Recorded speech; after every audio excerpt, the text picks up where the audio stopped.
जय भारत, जय संविधान। मेरा आज का विषय है धर्म परिवर्तन। आज एक दो दिनों में मैंने आरएसएस प्रमुख का एक बयान सुना है। वो कह रहे हैं हम जो मुसलमान बन गए थे लोग, उनका घर वापसी करवाएंगे। मोहन भागवत जी आरएसएस वाले कह रहे हैं कि हम जो हिंदू मुगलों के टाइम में मुसलमान बन गए थे, उनकी घर वापसी करवाएंगे। तो मोहन भागवत जी, 100 साल से पकौड़े तल रहे थे आप, जो आपको 100 साल बाद याद आया है कि अब उनकी घर वापसी करनी है। पर मोहन भागवत जी, कभी आपने ये मंथन किया है कि जो हिंदू घर छोड़कर अलग धर्म में चले गए, वो क्यों चले गए? इस पर तो आपने कभी विचार किया नहीं होगा। लेकिन घर वापसी कराएंगे, चलो बढ़िया कदम है भाई। अगर घर का कोई आदमी भूल कर घर छोड़कर चला जाए तो उसकी घर वापसी करवाई जाती है। बिल्कुल सही काम कर रहे हो भागवत जी। लेकिन भागवत जी, मंचों पर तो आपके बयान बहुत तगड़े हैं। अगर कोई घर से भूल भटक कर कहीं दूर चला जाता है, जब रास्ता भटक जाता है, तो जब हम उसको घर वापसी करवाते हैं तो उसको जाके, जब उसको लेने जाते हैं तो उसको पहले पीटते हैं, उसको मारते हैं, उसकी बेइज्जती करते हैं, उसको प्यार से मनाते हैं भाई। फिर उसको बताते हैं भाई हमसे कोई गलती हो गई हो, हमें माफ़ कर दो, चलो भाई घर वापस चलो। ये होती है घर वापसी। अब मंच से तो बहुत बढ़िया लग रहा है, भागवत जी बहुत बढ़िया कह रहे हैं, हिंदुओं के ठेकेदार हैं। पता नहीं है कि नहीं है, लेकिन आप बन रहे हो। तो आपके लोग घर वापसी किस ढंग से करवाएंगे, ये तरीका भी अपने चमचों को बता दो भाई, आरएसएस वालों को। आपने तो बयान दे दिया अभी घर वापसी होनी चाहिए, मैं भी आपसे सहमत हूँ। लेकिन ये घर वापसी का तरीका कैसे होगा?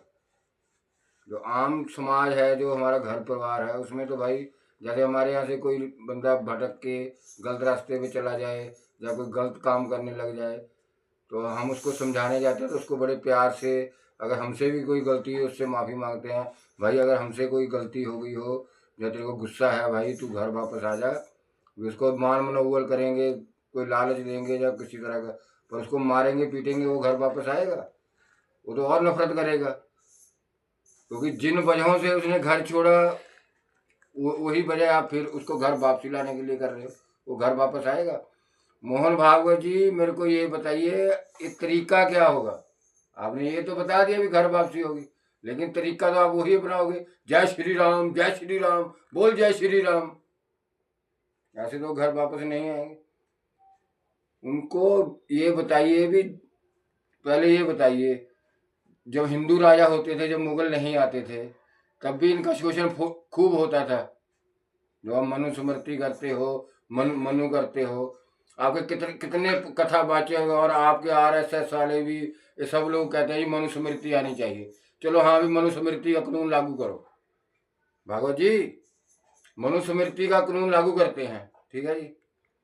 और मनुस्मृति में ये कानून लागू हो गए, उस टाइम टेक्नोलॉजी तो थी नहीं, तो आप पहले मनुस्मृति कानून लागू करने से पहले एक तो मोबाइल त्यागिए, एक गाड़ियाँ त्यागिए, घर बार त्यागिए, और कुटिया में रहिए जैसे आश्रम बना के रहते हैं। जब कानून उस टाइम का लागू होगा तो रहन सहन पहरावा भी वही होना चाहिए। और मेरे देशवासियों, एक क्रूर मजाक देख लो, हिंदू धर्म की आरएसएस दंभ भरती एवं हिंदुओं की बहुत पुरानी संस्था है, चलो मान लिया। क्या सनातन धर्म में ये निक्कर और कमीज पहनी जाती है? मेरे को समझाइए, सनातन धर्म का पहरावा क्या है? सनातन धर्म का असली पहरावा धोती और कुर्ता भी नहीं, कुर्ता भी मुगलों का है। धोती होती थी, एक कलेवा होता था जो रस्सियों से बांध लिया जाता था, वो सनातन धर्म का पहरावा है। मोहन भागवत जी और नरेंद्र मोदी जी बड़ा चूड़ीदार पजामा पहनते हो, कुर्ता पहनते हो, ये मुगलों की देन है भागवत जी आप भी बड़ा कुर्ता उर्ता सजा के आते हो। हिंदू धर्म, हिंदुओं को तो वापस लाना है, और पर हिंदू धर्म की जो पहचान है उसको तो पहले वापस लाइए। छोड़िए कुर्ता पहनना, छोड़िए पजामी, छोड़िए कारें, छोड़िए मोबाइल, मनुस्मृति कानून लाइए और अपनी कोठियों को छोड़िए। ये दिल्ली में आरएसएस का मुख्यालय क्यों बनाया है आपने? उसमें एसी लगे हैं। अरे वाह वाह, मनुस्मृति कानून लाओगे, इतना पुराना कानून ला रहे हो तो अपना रहन सहन और रंग ढंग भी तो उसी धर्म के अनुसार करो। जंग लड़नी है, हिंदुओं को घर वापस लाना है, तो क्या ये छपरी गुंडे लाएंगे तुम्हारे, ये बजरंग दल वाले? देखा है वैलेंटाइन डे पे क्या क्या होता है? वैलेंटाइन डे पे ये छपरी गुंडे, विश्व हिंदू परिषद और बजरंग दल वाले छपरी गुंडे ही हैं। बांग्लादेश की बार तो बड़ा खून खोला, पाकिस्तान के बार खून क्यों ठंडा पड़ गया भाई इन गुंडों का? गुंडे ही हैं फिर।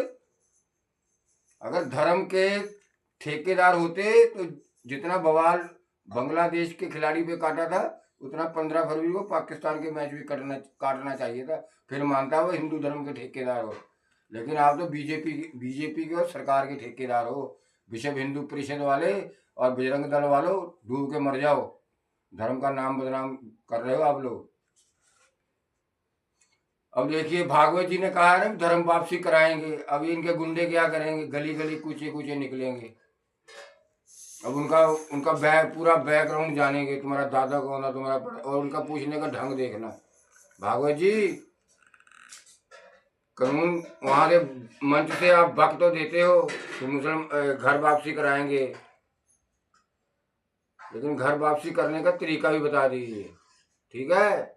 ऐसी आपकी कोई मानता तो है नहीं, संगठन में तो आपकी कोई मानता नहीं। भागवत जी आपने तो कितनी बार कहा है मंदिरों के नीचे मस्जिदों के नीचे मंदिर ढूंढना बंद कीजिए। क्या हुआ? और जोगी जी तो भाई गली कूचे का जितने मंदिर है वहां से मस्जिद है, सबके नीचे मंदिर ढूंढ रहे हैं, कहीं कहीं शिव जी मिल जाए, कहीं राम जी मिल जाए। ऐसे कोई नहीं आएगा। जो हाल आप लोगों ने इस टाइम सनातन का कर दिया है, घर वापसी का कितने लोग घर छोड़ के जाएंगे? नोट कर लो मेरी बात।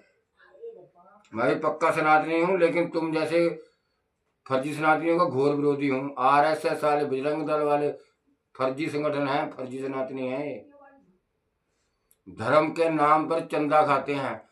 पहले एक बार बताइए, आरएसएस का संगठन इतना बड़ा है, उसको चलाने के लिए पैसा कहाँ से आता है?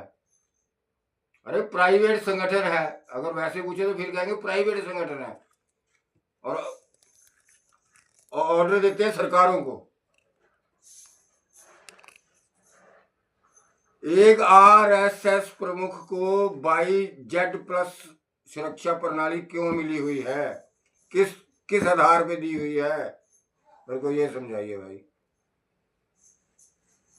किस राजनीति से वो बिलोंग करता है? वो तो एक सभ्याचारक पार्टी है जो कहते हैं जी हम कोई राजनीतिक पार्टी नहीं है, हम तो एक सामाजिक पार्टी है, समाज सेवा के लिए है।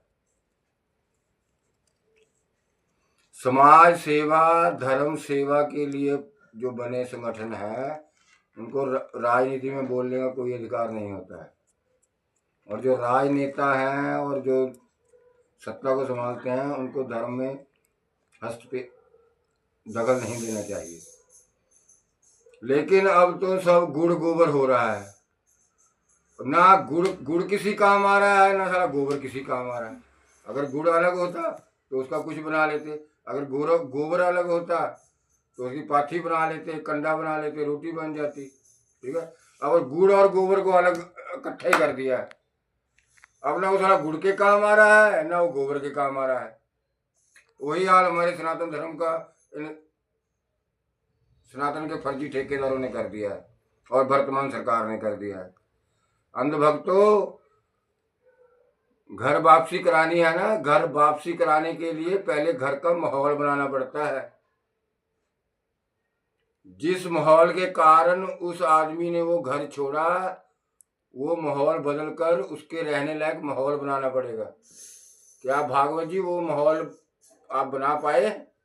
जब धरातल पे वो माहौल है नहीं है। भागवत जी अगर घर वापसी करवानी है तो पहले जिस माहौल को वो हिंदू छोड़कर दूसरे धर्म में गया वही माहौल आपको बनाकर देना पड़ेगा। उस माहौल को बदलकर सही माहौल दोगे। लेकिन माहौल तो आपने बाबर से पहले से भी बदतर कर दिया। इस टाइम आप तो किसी को बोलने नहीं देते हो, किसी से सवाल पूछने नहीं देते हो। अब निशिकांत दुबे जी कह रहे हैं जी मोदी जी तो प्रश्नों से ऊपर हो चुके हैं। अरे जब राम जी राजा थे ना, सिर्फ एक धोबी के इल्जाम लगाने से उन्होंने सीता माता को वनवास कर दिया था। सिर्फ एक राज धर्म अपनाने के लिए। राज धर्म, धर्म भी बहुत तरह के होते हैं, राज धर्म सबसे कठिन रास्ता है राज धर्म अपनाना। और राम जी ने सीख दी थी राज धर्म कैसे अपनाया जाता है। उसमें राज धर्म में परिवार का मोह, पैसे का मोह किसी राज धर्म से ऊपर नहीं है। यहाँ तक कि धर्म का मोह भी राज धर्म से ऊपर नहीं है। अगर राज धर्म के आड़े धर्म आ रहा है, जब हमारा परिवार आ रहा है, जब हमारी जाति आ रही है, जब हमारी भाषा आ रही है, तो राज धर्म सबसे ऊपर है। इसका मतलब राम जी ने हमको क्या सिखाया कि राष्ट्र सबसे ऊपर है। भागवत जी मैं आपकी बात से सहमत हूँ, घर वापसी होनी चाहिए, लेकिन उस घर वापसी का माहौल भी बनाने का तरीका बताइए। खाली बातें करने से या भाषण देने से कुछ नहीं होगा। मेरी बात को समझिए और अंधभक्तों आप भी समझो। जय भारत, जय श्री राम।